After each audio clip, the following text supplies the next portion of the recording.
하더라. 아멘. 1618년 네덜란드에서 도르트 총회가 열렸습니다. 이 총회에는 네덜란드의 교회 지도자들뿐만 아니라 당시 유럽의 개혁교회를 대표하는 신학자들 84명이 함께 모였습니다. 이들은 약 6개월 동안 총 154번의 회의를 진행했습니다.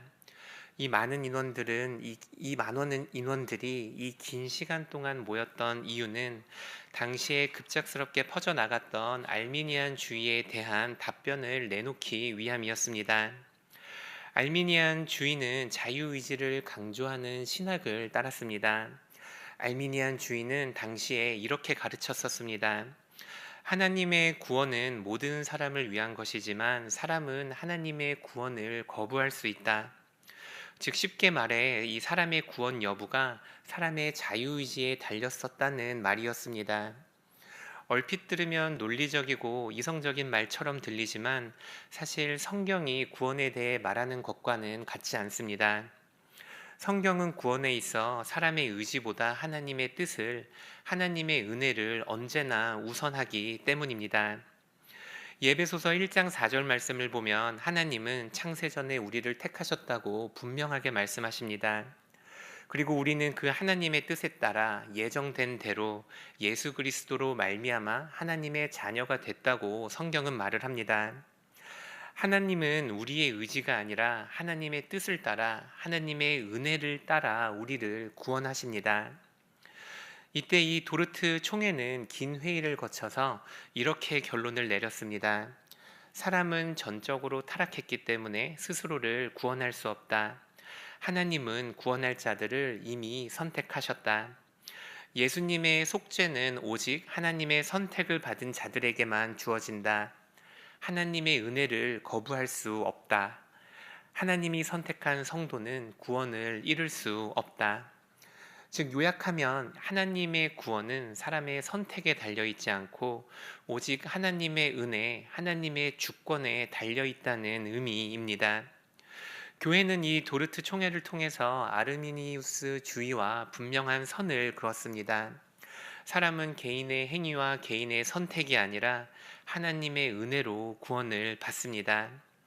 400년 전 우리 믿음의 선조들이 이 도르트 총회를 통해 우리의 성경이 말하는 바, 우리의 믿음을 지켜냈던 것입니다. 그런데 시간이 지나면서 조금씩, 아주 조금씩 이 개혁교회와 아르미니우스 주의 사이의 경계선이 모호해지기 시작했습니다. 세상 문화는 계속해서 인간의 자유의지와 합리성, 이성을 강조했고 결국 교회에서조차 하나님의 주권과 은혜를 가르치는 개혁교회의 가르침은 시대에 뒤처진 구시대의 유물이 되었습니다.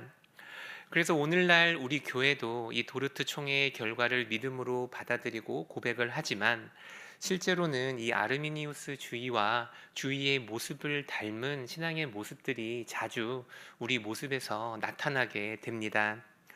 우리를 돌아보면 하나님의 은혜를 구하기보다는 기도와 봉사, 섬김의 목적을 두고 신앙생활을 하는 경우들이 종종 생깁니다. 우리의 무의식 가운데 기도와 이 봉사를 통해 섬김을 통해 하나님께 나아가려 하기 때문입니다.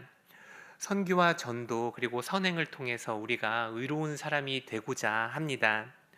기도와 봉사는 하나님의 은혜를 구하는 수단인데 우리는 우리의 행위를 통해서 우리의 부족함을 계속해서 채워나가려 하는 것입니다.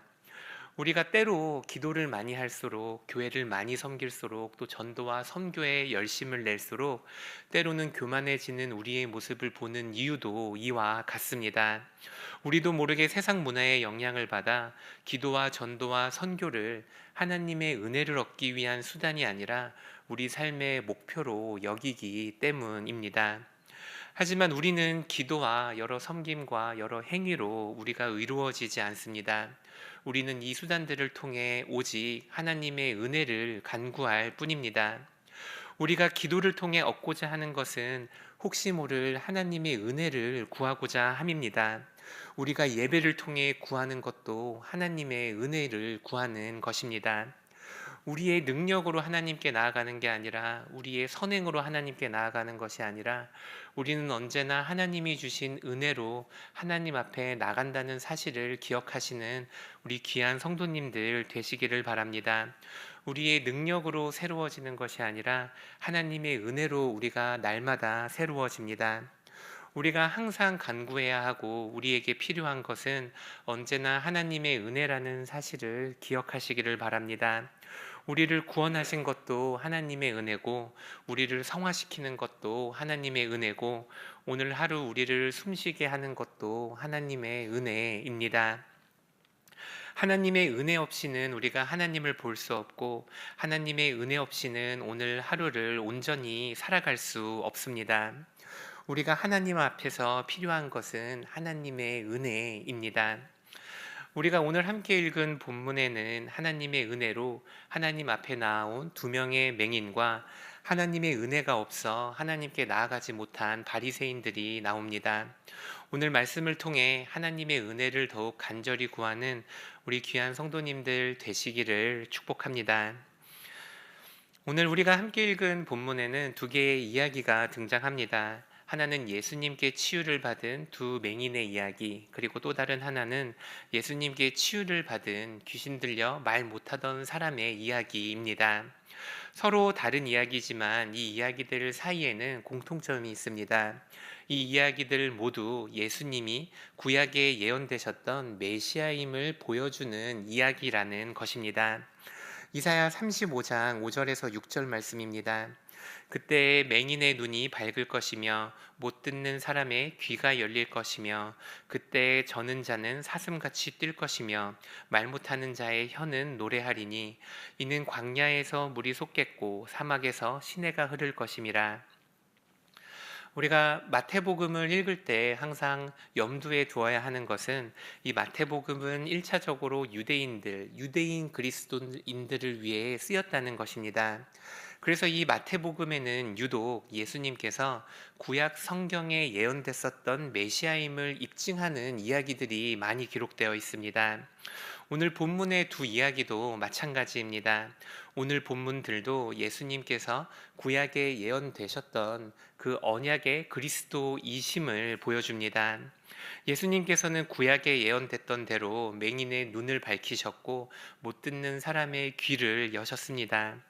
그런데 이 두 이야기에는 예수님께서 그리스도이심을 증거한다는 아주 큰 공통점이 있지만 동시에 아주 큰 차이점이 있습니다. 바로 예수님을 대하는 두 이야기에 등장하는 인물들의 태도입니다. 먼저 두 번째 이야기에 등장하는 바리새인들은 예수님을 믿지 않았습니다. 이들은 맹인을 고치시는 예수님의 모습을 보고 오히려 그가 귀신의 왕을 의지하여 귀신을 쫓아낸다고 모함했습니다. 예수님의 놀라운 이적을 보고도 믿지 못했던 바리새인들의 모습은 앞서 등장하는 두 맹인들의 모습과는 아주 대조적입니다. 우리 함께 마태복음 9장 28절 말씀을 함께 읽도록 하겠습니다. 예수께서 집에 들어가심에 맹인들이 그에게 나아오거늘 예수께서 이르시되 내가 능히 이 일 할 줄을 믿느냐 대답하되 주여 그러하오이다 하니 바리새인들과 달리 이 두 맹인은 예수님께서 그리스도이심을 믿었습니다. 이들은 예수님께서 구약의 메시아임을 믿었고 예수님께서 이들의 눈을 치료할 것도 믿었습니다. 그래서 이들은 내가 너희들을 치유할 줄을 믿느냐는 예수님의 질문에 주여 그러하옵니다 라고 주저함 없이 대답을 했습니다. 게다가 우리가 성경 본문을 보면 이들은 예수님을 만나기 이전부터 예수님이 메시아임을 믿고 있었음을 알 수 있습니다. 우리 함께 마태복음 9장 27절 말씀을 읽도록 하겠습니다. 예수께서 거기에서 떠나가실새 두 맹인이 따라오며 소리질러 이르되 다윗의 자손이여 우리를 불쌍히 여기소서 하더니 두 맹인들은 예수님을 만나기 전부터 예수님의 이름을 부를 때 다윗의 자손이라 불렀습니다. 예수님의 족보를 이야기한 것이 아니라 다윗의 자손이라는 것은 구약 성경에서 메시아를 지칭하는 표현이었습니다. 즉, 이 두 맹인은 예수님께 나아오기 전부터, 예수님께 치유를 받고 기적을 경험하기 전부터 예수님께서 그리스도이심을, 메시아임을 믿는 그 믿음을 갖고 있었음을 알 수 있습니다. 하지만 반면에 두 번째 이야기에 나오는 바리새인들에게는 이 예수님에 대한 믿음이 처음부터 없었음을 알 수 있습니다. 그들은 예수님을 만나기 전부터 예수님에 대한 믿음이 하나도 없었습니다. 오늘 본문에 등장하는 이 바리새인들과 두 맹인, 이들 사이에 이런 큰 차이가 존재하는 이유가 무엇이겠습니까? 왜 두 맹인들은 예수님을 만나기 전부터 예수님을 믿었고, 왜 바리새인들은 예수님을 만난 이후에도, 그 기적을 경험한 이후에도 예수님을 믿지 못했습니까? 두 맹인들이 선했고 바리새인들이 악했기 때문이 아닙니다. 두 맹인들이 예수님을 믿을 수 있었던 것은 그곳에 그들을 긍휼히 여기시는 하나님의 은혜가 있었기 때문이고, 바리새인들에게 믿음이 없었던 것은 그들이 맹인들보다 더 악한 자들이었기 때문이 아니라 그들에게 하나님의 은혜가 없었기 때문입니다. 바리새인들에게 하나님의 은혜가 없었다는 것을 알 수 있는 것은 성경이 믿음은 오직 하나님의 은혜로 주어지는 것이라 분명히 말을 하기 때문입니다. 에베소서 2장 8절 말씀을 보면 너희는 그 은혜에 의하여 믿음으로 말미암아 구원을 받았으니 이것은 너희에게 난 것이 아니요 하나님의 선물이라 분명히 말씀을 하십니다. 하나님이 주신 구원을 선물이라 표현한 것은 믿음이 우리에게서 난 것이 아니라, 우리의 선함으로 인함이 아니라 하나님께서 우리에게 주신 하나님의 은혜로 인함이기 때문입니다. 두 맹인에게 예수님을 향한 믿음이 있었던 것은 처음부터 하나님의 선택이요 하나님의 은혜였고, 바리새인들이 예수님을 믿지 못했던 것은 처음부터 하나님의 선택이었고 하나님의 은혜가 허락되지 않았기 때문이었다는 의미입니다. 우리가 하나님 앞에, 우리가 기도할 때, 우리가 새벽 기도 때 하나님 앞에 겸손한 마음으로 하나님의 은혜를 매일같이 구해야 하는 이유입니다. 우리에게는 도무지 하나님을 찾을 방법도, 하나님의 말씀을 따라 살아갈 능력도 없기 때문입니다. 하나님의 은혜 없이 하나님께 나아갈 수 있는 방법은 없습니다. 우리가 하나님 앞으로 나아갈 때 우리는 우리가 하나님 앞에서 행했던 나의 선함과 나의 의로움을 의지하는 것이 아니라 항상 오직 하나님의 은혜를 의지해야 함을 기억하시기를 바랍니다.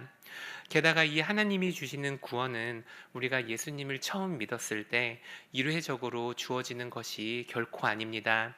하나님의 구원은 예수님을 영접했을 때부터 예수님이 다시 오시는 그날까지 계속해서 우리에게 주어지는 것입니다.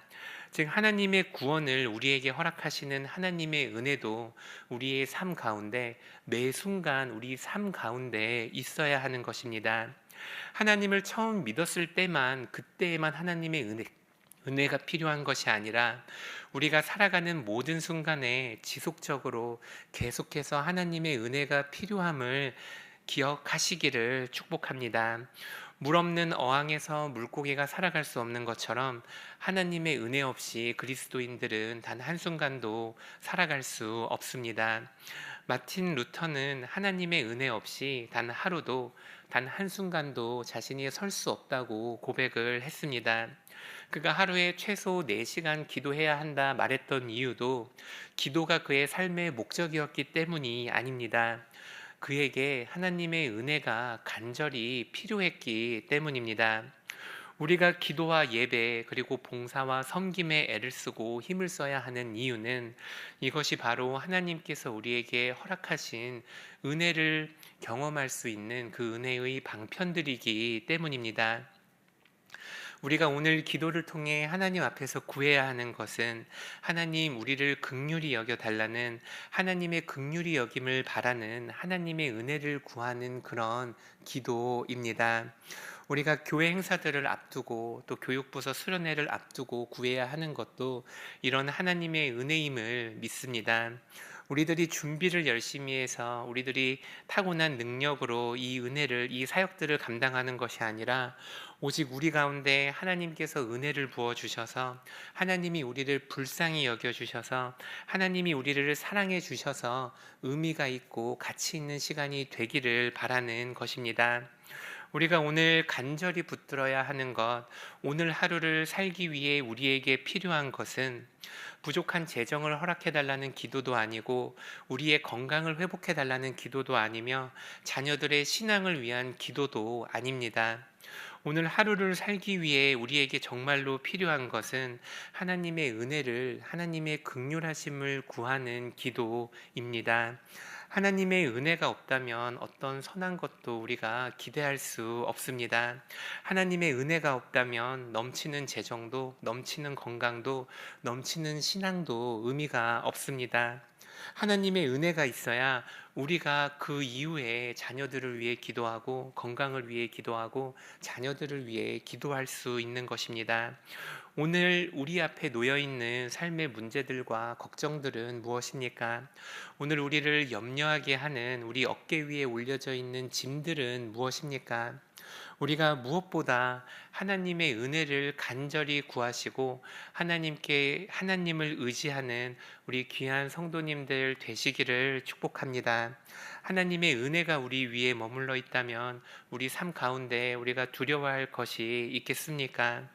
우리가 사망의 음침한 골짜기로 다닐지라도 또 어떤 커다란 대적이 우리 앞에 있다 할지라도 하나님께서 우리와 함께하고 계신다면 우리가 두려워할 일은 하나도 없습니다.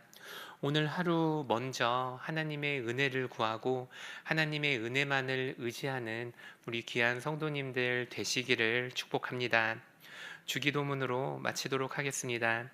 하늘에 계신 우리 아버지, 아버지의 이름을 거룩하게 하시며 아버지의 나라가 오게 하시며 아버지의 뜻이 하늘에서와 같이 땅에서도 이루어지게 하소서. 오늘 우리에게 일용할 양식을 주시고 우리가 우리에게 잘못한 사람을 용서하여 준 것 같이 우리 죄를 용서하여 주시고 우리를 시험에 빠지지 않게 하시고 악에서 구하소서. 나라와 권능과 영광이 영원히 아버지의 것입니다. 아멘.